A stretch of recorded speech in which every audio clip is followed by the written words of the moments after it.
stand part. Members, we now move to the clauses. Debate on the clauses, and the question is that clauses 1 and 2 stand part. The question is that clause 1. I call Dennis O'Rourke. Mr. Chairman, the title of the bill in clause 1 is actually a matter of quite a lot of importance, because it actually addresses, well, it should address, what the bill is about, and this one doesn't. The current title is bland.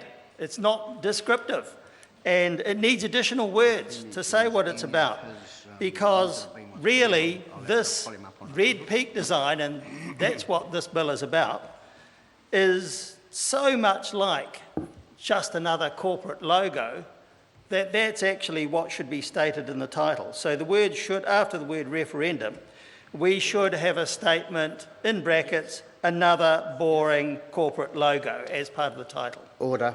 I don't know whether the member is aware, but all your amendments have been withdrawn in the clauses, and so one of those, the one that you've just mentioned, was one of those that what you had an SOP on. Well, you had 13 amendments to the title. They've all been withdrawn, so I'm just cautioning the member, if you were speaking to an amendment which has now been withdrawn off the table, then I'm just cautioning the member. Dennis O'Rourke. Mr. Chairman, I agree. We have quite deliberately withdrawn those amendments, and I didn't say in my speech so far that I was talking about any SOP or any amendment. I'm just criticising the... I realise that. That's why I'm saying if you were going to refer to them, they've been withdrawn. Dennis O'Rourke.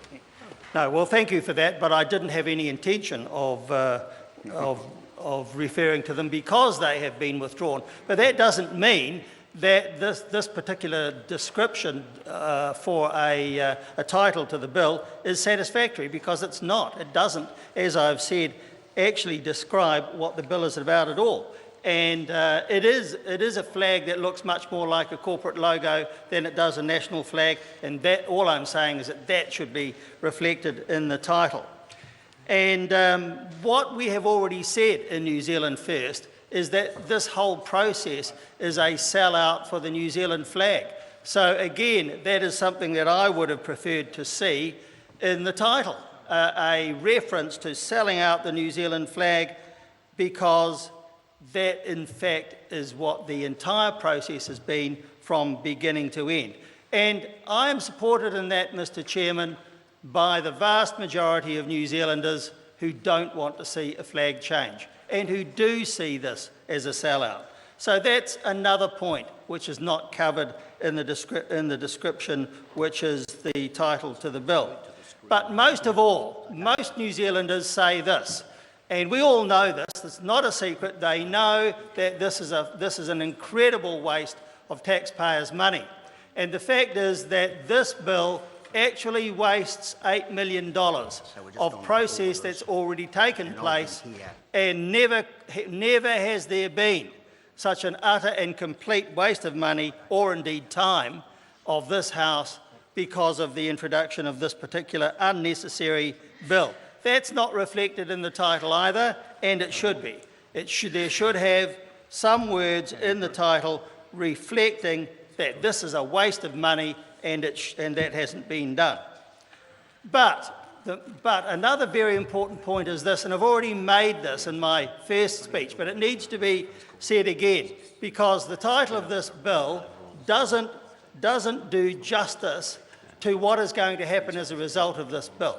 And as a result of this bill, what we are going to see is the New Zealand flag referendum process parodied and made fun of across the world.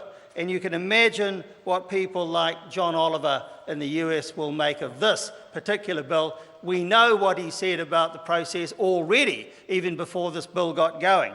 So if I was to give a title to this bill, I would call it the New Zealand Flags Referendum, but wait till what John Oliver sees about it, Amendment Bill 2015.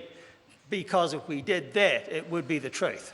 The truth is that this bill will do nothing more, in fact, than show New Zealand up as a nation that can't handle its legislative process and can't handle a flag referendums process either. So that's a great shame. But another point I could make is this, and I will make it, and that is that future generations... Call Sue Moroney. Thank you, Mr Chair.